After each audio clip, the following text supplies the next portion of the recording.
तेव्हा 12 गॅस सिलेंडरवरती आमदानी मिळायची.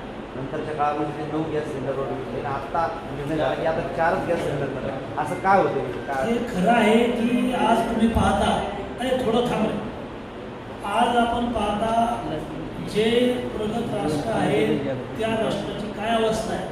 गॅसच्या टाक्या असतील, पेट्रोल असेल, डिझेल असेल, हाहाकार माजलेला असेल. आता थोडं मोदीजींनी सांगितलं की हा काळ कठीण आहे आणि हे 2-4 देशाचं युद्ध जरी असलं तरी जगाला एक झळ बसते आणि असं संकट येतं त्यावेळेला काही गोष्टी कपात होणं अपेक्षित असतं. आणि जे काही गॅसच्या टाक्या 9 मिळत होत्या, 9 वरून आता 4 आल्या, तर हे संकट आहे की जहाजाला घेराबंदी केलेली आहे. कोणता देश कोणत्या देशावर हल्ले करायला हेही कळत नाही. म्हणजे एवढं कठीण परिस्थिती आहे.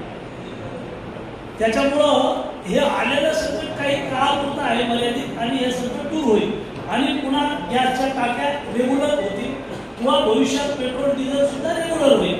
पण संकटाच्या काळात देश ही डोळ्यासमोर ठेवून पंतप्रधानांनी विनंती केली देशातल्या जनतेला की संकटाच्या काळात तुम्ही सरकारच्या पाठीशी उभा राहा.